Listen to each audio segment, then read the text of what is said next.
Last 20 days are left for the prelims exam. There is anxiety, there is a fear of failure, and a low score in the full length test. Hello and welcome to Anonymous Aspirant. Today we will be discussing in detail these anxiety, why low score and why there is a fear of failure. And to my subscribers, there is a surprise at the end. So सबसे पहले जो सबसे important सवाल है उस पर आते हैं.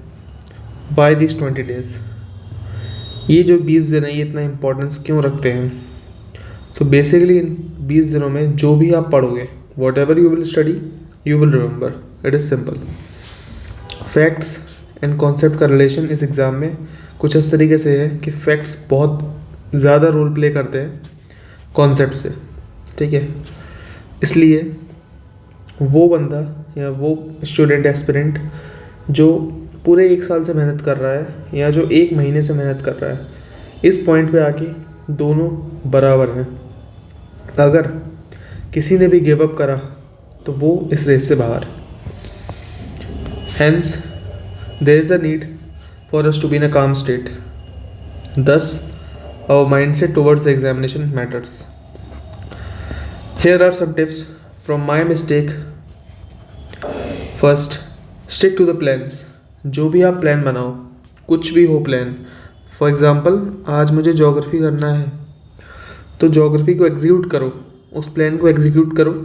नो मैटर कितना भी बुरा लग रहा हो, बट प्लान को एग्जीक्यूट करो. वो टाइम है, वो पास हो जाएगा.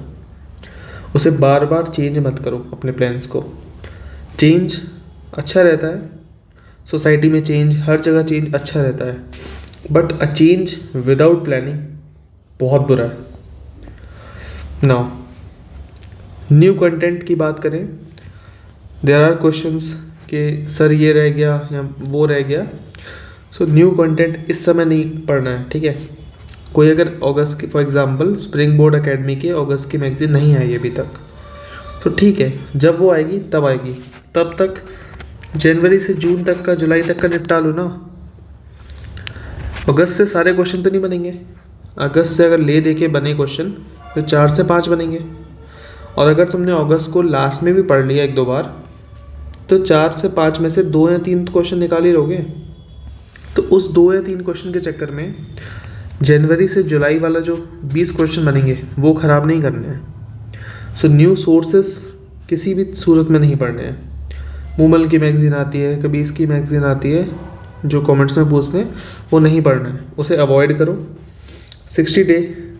60% जो टाइम है पूरे दिन का वो सिर्फ और सिर्फ रिवीजन को दो.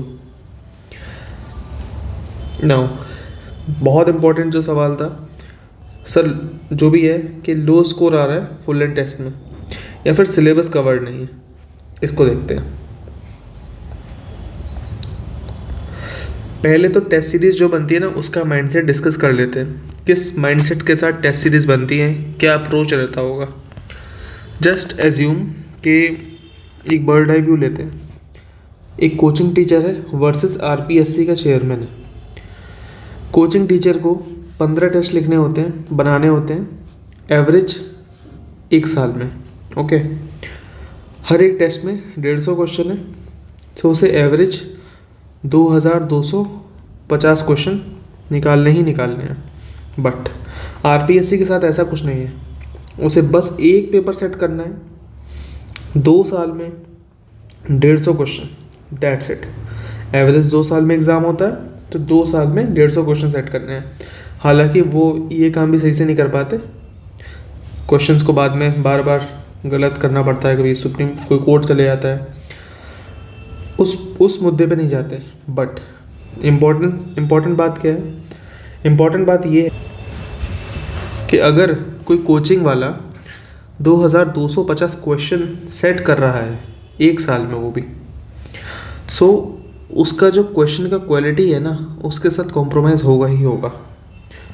सी अगर हम बात करें, एक मान लो ये एक मंथ है जनवरी में कुछ क्वेश्चंस होंगे जो या कुछ करंट अफेयर्स होंगे वो बहुत इंपॉर्टेंस रखते होंगे, कुछ होंगे जो इम्पोर्टेंट कम रखते होंगे या ना के बराबर रखते होंगे.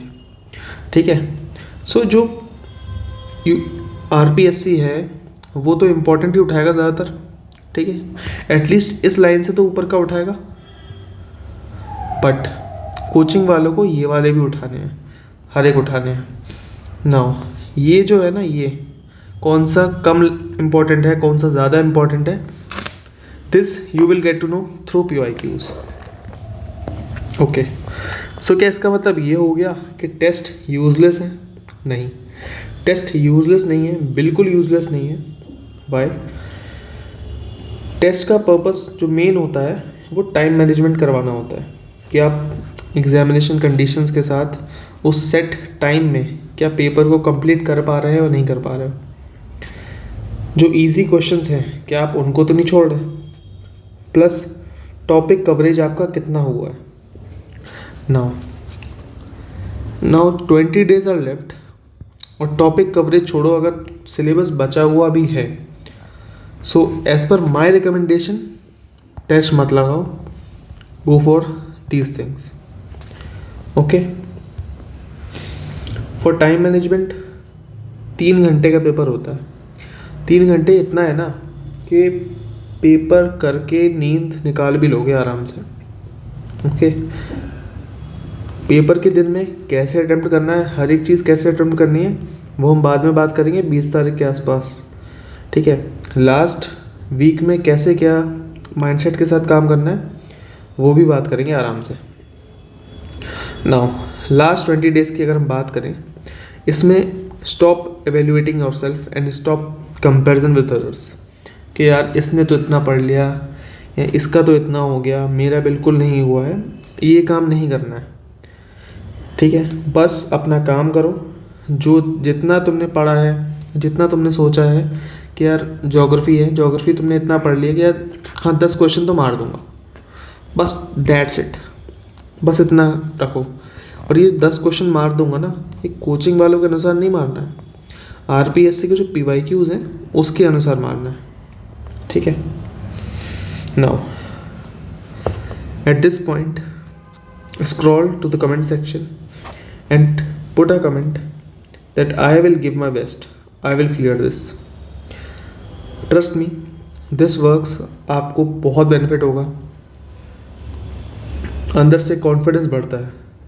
और यहीं पर नहीं, अपनी जहाँ पर भी डायरी में अगर आप या फिर वाइट बोर्ड पे, ब्लैक बोर्ड पे कहीं पर भी लिख के डेली टाइम टेबल लगाते हो या ग्रुप में ही लिखते हो, तो ग्रुप में दिन में लिख दिया करो 1-2 बार, I will give my best and I will clear it। So last 20 days इसमें जो भी एंजाइटी, डिप्रेशन, प्रेशर में आ गया वो इस गेम से आउट है। Okay, now when I was talking about the PYQs, let us dive in detail कि PYQs का इतना इम्पोर्टेंस क्यों देता हूँ मैं। देखो, PYQs का इम्पोर्टेंस ये नहीं है कि सिर्फ आपको इम्पोर्टेंट टॉपिक पता लग जाएगा, आपको एग्जामिनर का माइंडसेट भी पता लग जाएगा। For example, there was a question in 1990s, they were asking about Down syndrome. Okay, in this Down syndrome they were not even mentioning his name. Okay, what were they asking? They were just asking name a what is chromosome 21 में अगर कुछ दिक्कत होती है तो उससे क्या होगा, तो वो क्रोमोसोमल एनोमली कहते हैं उसे, ठीक है। ऐसे करके 4 ऑप्शन दे रखे थे, क्रोमोसोम नंबर में ऊपर नीचे हो गया तो क्या होता है, स्ट्रक्चरल क्रोमोसोमल एनोमली है, नॉर्मल क्रोमोसोमल एनोमली है, तो वो क्या है। जस्ट इस टाइप के क्वेश्चन है। इसी का उन्होंने बाद में क्या पूछा, डाउन सिंड्रोम, ठीक है। ये जो चीज़ है ये एक एग्जाम्पल है। सेकंड एग्जाम्पल देखो, मावत, इसके बारे में 2013 में क्वेश्चन था, आई थिंक 2018 में भी था, कंफर्म नहीं कर सकता, याद नहीं आ रहा है, बट 2013 में डेफिनेटली था। ओके, उससे पहले ये क्वेश्चन कई बार पूछा गया और एज इट इज़ रिपीट पूछता है। इससे क्या पता लगता है, इससे ये पता लगता है कि RPSC या RAS जो भी पेपर सेट कर रहा है उसमें कुछ हो या ना हो, इतना स्ट्रक्चरल गाइडेंस तो दी जाती है उन्हें कि आपको PYQs को फॉलो करना है अच्छे से। इसमें चाहे वो रिपीट करते हैं question exactly for example Santhanam committee जो सीबीसी से, सेंट्रल विजिलेंस कमीशन से रिलेटेड है, इसे कई बार पूछ चुके हैं. Example, there is a case on Vishakha versus state of Rajasthan. इस केस पर क्वेश्चन था कि 4 ऑप्शन दे रखे थे, ये किस चीज़ से, इसका कंटेक्स्ट क्या था इस केस का. नाउ किसी ने PYQs करे हों उसे पता होगा. There is a question, 4 case दे रखे हैं, उसमें से एक केस यही वाला है, विशाखा वाला, और उसकी मैचिंग करवा रखी है. कोई भी कमीशन ये नहीं चाहता कि ये जो पुराना केस है ये बच्चे रट के बैठे, ऐसा कोई एक्सपेक्ट नहीं करता. बट एटलीस्ट इतना तो उम्मीद कर सकते हैं ना कि आपने PYQs को अच्छे से देखा होगा. PYQs को देख रखा है, ये केस मिलेगा. एंड आई पर्सनली, मैं आराम से अपने पर्सनल एक्सपीरियंस के साथ आपको एक गारंटी दे सकता हूँ, there will be minimum 10 to 15 direct repetition question. And अगर हम बात करें डायरेक्ट रेपिटेशन के अलावा जो लिंक या जो थीम बेस्ड क्वेश्चंस होते हैं, थीमेटिक, मिनिमम आपको 15 मिल जाएंगे. जस्ट किसी ने मैथ्स एंड रीजनिंग अच्छे से कर रखी है, उसे पता होगा, अगर PYQ देखे हैं, कंपाउंड इंटरेस्ट, सिंपल इंटरेस्ट का डिफरेंस दे रखा है, मान लो x, प्रिंसिपल पूछ लेगा, रेट पूछ लेगा, rate of interest, that's it. इस टाइप के क्वेश्चन पूछता है बार बार. ठीक है.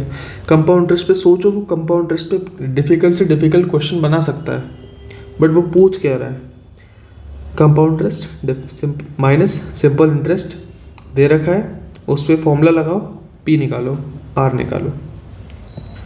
कई सारी चीज़ें बहुत डिफ़िकल्ट की जा सकती हैं, बट बहुत इजी पूछता है. इजी ही नहीं बल्कि वो वही PYQs को रिपीट कर रहा है. So my suggestion will be solve the PYQs every day. हर रोज़ बैठो, जैसे ही जो भी टॉपिक तुम्हारे टारगेट में है वो कंप्लीट करो, PYQs पे जाओ. ओके, कॉन्फिडेंस आएगा. एंड ये जो अंदर का जो फोमो है ना, फियर ऑफ मिसिंग आउट, ये भी ख़त्म होगा. Now talking about this FOMO, कि भाई मेरा टेस्ट लिया था वो नहीं हो पाया, बुक ली थी वो नहीं हो पाई, कोर्स लिया था वो नहीं हो पाया. बिलीव मी, कोई बात नहीं, इससे कोई फ़र्क नहीं पड़ता कि टेस्ट लिया, बुक लिया, कोर्स लिया, ये नहीं हो पाया. ठीक है. फ़र्क इस बात से पड़ता है या इस बात से पड़ेगा, अभी तक जो हमने पढ़ा है क्या वो सब हमारे दिमाग में है एज इट इज़.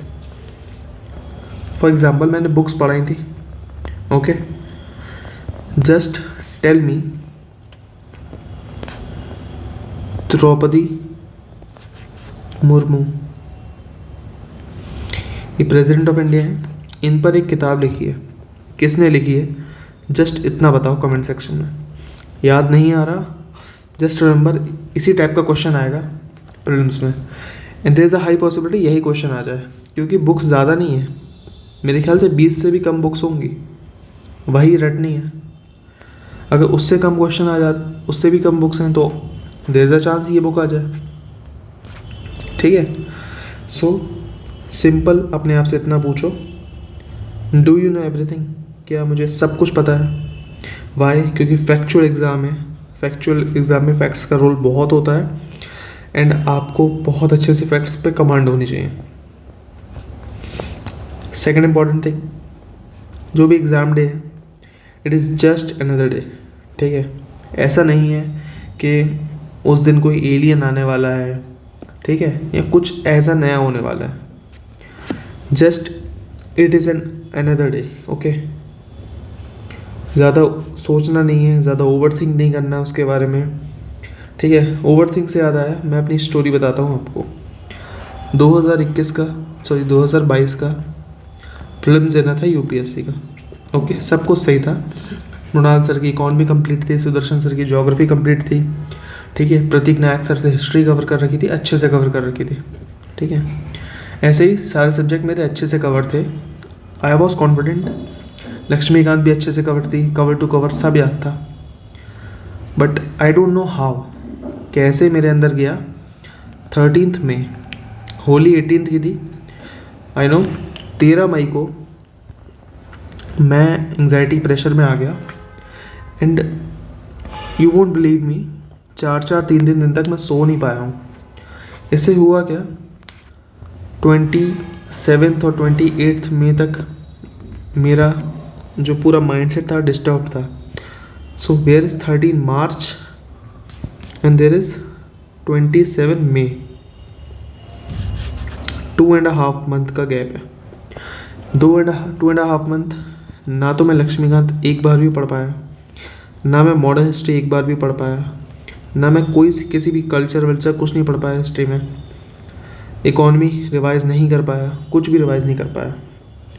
बट मैंने अपने पापा से बात की और मैं एग्ज़ाम देने गया। उन्होंने कहा जैसा भी होगा रिजल्ट देखा जाएगा, बात की बात है। 5 जून को एग्ज़ाम था, मैं देने गया ना। एग्ज़ाम में क्या हुआ ये इम्पोर्टेंट है। कट ऑफ जो गई है वो शायद 83-84 गई थी उस साल, ओके, प्रीलिम्स की। सी सेट में मेरे 93 मार्क्स थे, ओके, जो कि अच्छा खासा स्कोर है, क्योंकि जो कट ऑफ जाती है वो 66 जाएगी।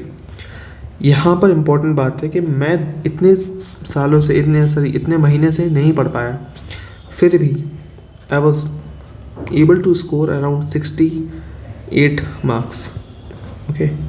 नेट पॉजिटिव में मार्क्स थे अराउंड 38-39 मेरे सही थे और बाकी नेगेटिव से गलत हो गए थे। की टेक अवे क्या है यहाँ से, पहली बात, जो भी आपका कंसेप्चुअल मेमोरी होगी ना ये लॉन्ग टर्म तक रहती है, बट जो फैक्चुअल मैंने याद कर रखा था वो चला गया प्रेशर से या वैसे। एंड ये जो एग्ज़ाम जैसे मैं बता चुका हूँ फैक्चुअल से ही ओवरलोडेड है, इसलिए इस समय अपने आप को लूज़ करने का सोचना भी मत, ओके। यहाँ अपने आप को लूज़ करा, you are out of the game. Second, दूसरी जो इम्पोर्टेंट बात है, दिस 93 मार्क्स। 2022 में एक और एग्ज़ाम दिया मैंने, रेलवे का NTPC। दरअसल 12th के बाद ऐसे ही फॉर्म भर दिया था, तो 2021 में एग्ज़ाम था हल्द्वानी में। I was able to clear the first stage. Second stage Gurgaon में एग्ज़ाम था, ओके, मेरा हो गया, बट मैं नहीं गया, वो बात की बात है, वो अलग बात है। इम्पॉर्टेंट क्या है, 93 और ये एक तरफ, ये है 2022 के नंबर।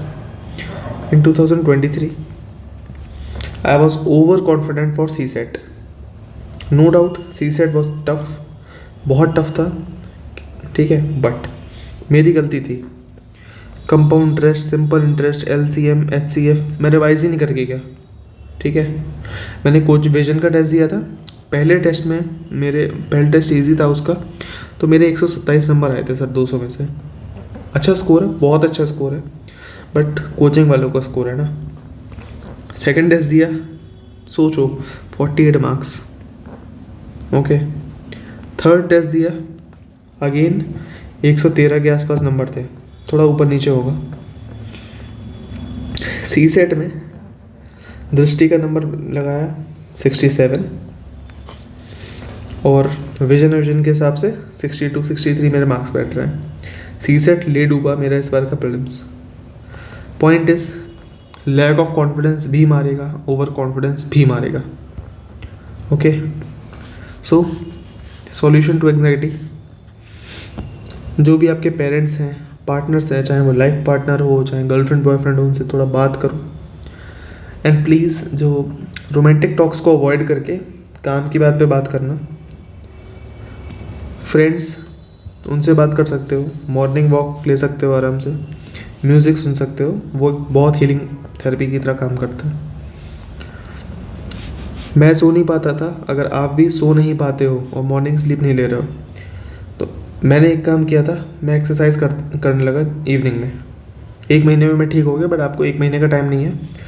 सो आपको एक्सरसाइज करनी पड़ेगी बढ़िया करके, पसीना तगड़ा करके आ जाए, थकान इतनी लगे तुरंत नींद आ जाए, बिकॉज अगर नींद नहीं आएगी it is just a loop, okay. Anxiety से स्लीप नहीं आएगी, स्लीप नहीं आएगी तो स्टडी नहीं हो पाएगी, स्टडी नहीं हो पाएगी तो फियर लगेगा, फियर से वापस एंग्जाइटी, और ये विशियस साइकिल आपकी चलते रहेगी। ओके, नाउ अब बात करते हैं सरप्राइज़ के बारे में, जो मैंने कहा था। सो सरप्राइज से पहले एक मेंटल एक्सरसाइज मैं आपको करवाना चाहता हूँ। वीडियो को यहीं पर पॉज करो और अपनी आंखें बंद करना, ठीक है, और अपने ब्रीथ पर फोकस करना। धीरे धीरे अपनी ब्रीथ को आराम से धीरे धीरे शांत करो। अगर ब्रीथ पर ज़्यादा स्ट्रेस पड़ रहा है, सांस लेते हुए ज़्यादा तेज़ सांसें चल रही हैं, उनको नॉर्मल करो, ठीक है। जब भी हम डरे हुए होते हैं या फिर हमारे इमोशंस हमारे कंट्रोल से बाहर होते हैं, नॉर्मल हमारा बिहेवियर नहीं होता है, तो हमारी सांस जो ब्रीदिंग होती है वो बहुत इंटेंस हो जाती है।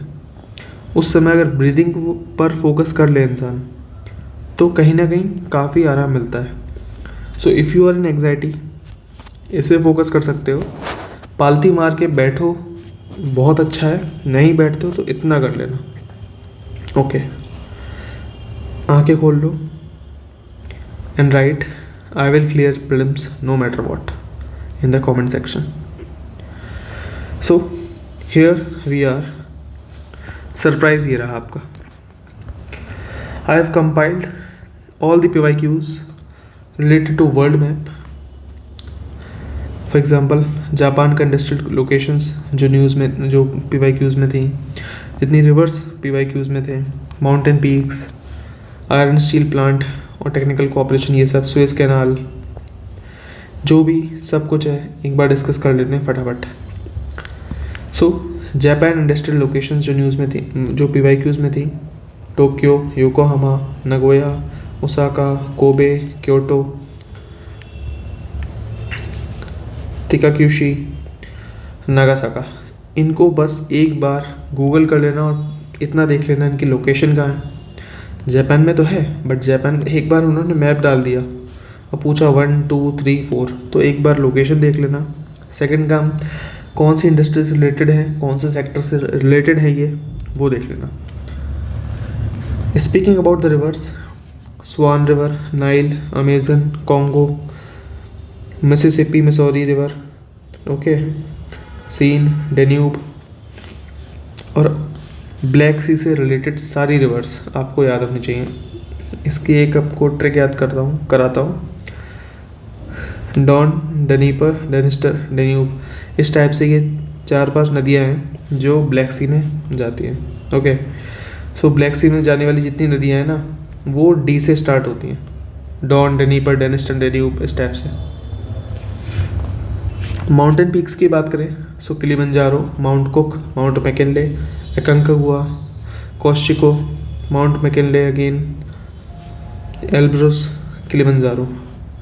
तो देखो किलिमंजारो तो 2 बार पूछा ही, ये तो मैंने गलती से रिपीट कर दिया, बट जहाँ जहाँ अंडरलाइन कर रखा है मैंने, ये भी 3-3 4-4 बार क्वेश्चन पूछे गए हैं।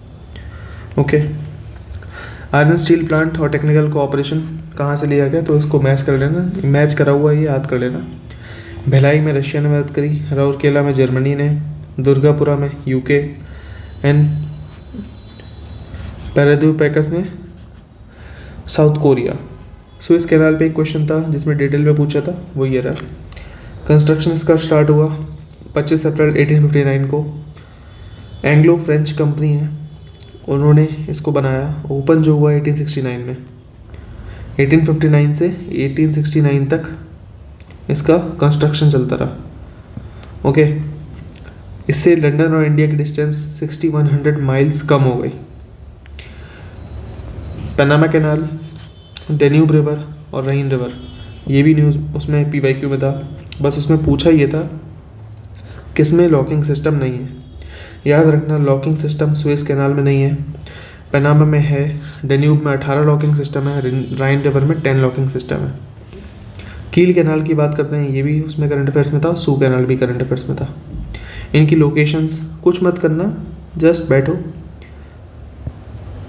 गूगल खोलो या मैपिंग जो अपना गूगल मैप होता है ना, उसमें खोलो, यहाँ बाहर आ जाएगा यहाँ टाइप करो बस सू कैनाल, वो लोकेशन दिखा देगा। जूम आउट करो, कौन से कंट्री में है इतना देख लो, बस आपका काम हो गया। सो कैनाल की लोकेशंस आपको देखनी है। White Sea, Sea of Japan, ये उसमें थी। स्ट्रेट्स की बात करें so Gibraltar strait, Malacca strait, Bering strait, Hormuz, ये देख लो। जब ये देखोगे तो आसपास की और स्ट्रेट्स भी देख लेना। आई वुड रिकमेंड कि इन सब चीज़ों के लिए आप कोई भी एटलस का उपयोग करो, उससे ज़्यादा अच्छे से याद होंगी।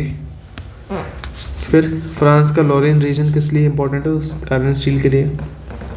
इंडस्ट्रियल रीजन्स की Lincolnshire, Ruhr, Keihin, South Appalachian, Southern New England, Po valley, Kanto plains, इनका लोकेशन कौन से कंट्री में है और कौन सी इंडस्ट्री से रिलेटेड है, ये पूछा था। लेक्स की बात करें so Balkhash, Titicaca, Erie, Baikal, Sargasso Sea, Finger Lake region, Celebes. Landforms Aconcagua, Mesta, Serengeti plains, Gibson desert, Niagara, land of thousand lakes, roof of the world, isle of the pearls, dark continent, Arakan Yoma, Kanto plains. कुछ important cities कह लो या locations पूछी हैं। Yellowstone national park, pagoda, Paris, Perth, Cairo, Budapest, Agulhas current. Agulhas current is not location but एक current है जो Indian ocean में घूमती है। बस ये पूछा था कि अगुलास करंट कहाँ पर जाती है, तो इंडियन ओशन में मिलती है। जब अगुलास करंट देखोगे तो थोड़ा और रिसर्च मार लेना कि कहाँ पर पैसिफिक है, कहाँ पर अटलांटिक है। एंड आई एम अज्यूमिंग कि आपको इतना आइडिया है कि आई एम अज्यूमिंग कि यूरोप कहाँ पर है, अफ्रीका कहाँ पर है, ठीक है, एशिया कहाँ है, नॉर्थ अमेरिका कहाँ है, साउथ अमेरिका कहाँ है, अटलांटिक, पैसिफिक, ये सब कहाँ है।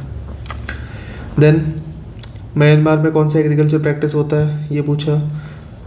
कि पैरादीप पोर्ट के बारे में लोकेशन पूछी।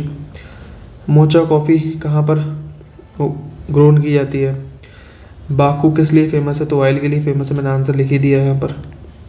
फेजेंडास ये मैंने अपनी तरफ से लिखा था क्योंकि हर पीसीएस में ये पूछा जाता है, बट आरएएस ने नहीं पूछा, हो सकता है ये पूछ ले। सो ब्राज़ील में है ये, ओके, थोड़ा देख लेना फेजेंडास के बारे में। कलीमंतन, अरीका, अरीका कहाँ पर है, चिले में है। सो ग्रेवयार्ड ऑफ डायनासोर किसे कहा जाता है। लेगोस, लेगोस दी पटोस जो रिवर है वो। Damascus, Toronto, Athens, Anshan, Yokohama, Detroit. और ये जस्ट डू दिस, इसको अच्छे से कर लो, ज़्यादा क्वेश्चन नहीं आते हैं, okay. Max to max 3 question आएंगे वर्ल्ड मैपिंग के, उसमें सब कुछ करने से बेटर है सिर्फ इतना कर लो, उसमें से मिनिमम 1 क्वेश्चन आपका आराम से हो जाएगा। And there is a high probability कि आप 2 से 3 क्वेश्चन भी कर पाओ, क्योंकि रिसेंटली क्वेश्चंस बहुत रिपीट हो रहे हैं, ओके। ये जो जितने क्वेश्चन थे ये वाले जो मैंने अंडरलाइन कर रखे थे या जो भी, इनमें से बहुत से क्वेश्चन रिपीट हुए हैं। सुएज़ कैनाल ही 4-5 बार पूछ चुका है, ठीक है। ये जो इंडस्ट्रियल रीजन्स हैं ये भी कई बार रिपीट हो चुके हैं। सो इस तरीके से थोड़ा समझ लेना। नाउ अनदर सरप्राइज या कुछ कह लो या जो भी कह लो, सो 70% प्लस करंट अफेयर्स जो है वो मेरी जिम्मेदारी थी, उसके नोट्स आपको मिल जाएंगे आराम से। Chapter 3 to 8 of economic survey ये मेरी जिम्मेदारी है, मैंने बताया था, और मैं अपना वादा अच्छे से निभाऊंगा। पॉलिटी की बॉडीज़ कोशिश करूंगा इस पे बना लूँ एक छोटा सा वीडियो 5-10 मिनट का, जिसमें सारे बॉडीज़ को एक 1 पेजर में निपटा दूँ। वर्ल्ड ज्योग्राफी ये रहा आपके लिए surprise, and Indian geography mapping अपना आराम से कर लेंगे। 10 तारीख तक जो भी करंट अफेयर्स का मुझे कराना होगा वो मैं करा के ख़त्म कर दूँगा। 15 तक आपके पास ज्योग्राफी कवर हो जाएगी, आपकी पॉलिटी कवर करा दूँगा, जो मैंने वादा करा है बॉडीज़ का, बाकी सब नहीं, सिर्फ बॉडीज़। एंड 15 के बाद 15 तक ही हम इकोनॉमिक सर्वे भी कवर कर लेंगे। थोड़ा डिले हुआ तो 1 आध दिन का डिले हो सकता है, max to max. Now so this was the end of my side. थोड़ा इस बारे में सोचो, एंग्जाइटी होगी सबको होती है, मुझे भी होती थी। उसको अच्छे से डील करो। एंड रिमेंबर, जब भी मैं डिफ़िकल्ट सिचुएशन में होता हूँ, बस इस महान हस्ती, महान कह लो, पगलेट कह लो, जो भी है, इसकी एक कोटेशन याद कर लेता हूँ, सोच लेता हूँ मन में, दिमाग में। सबसे पहले आपने घबराना नहीं है, बस। दुनिया में आग लग जाए, बस आपको घबराना नहीं है। Thank you.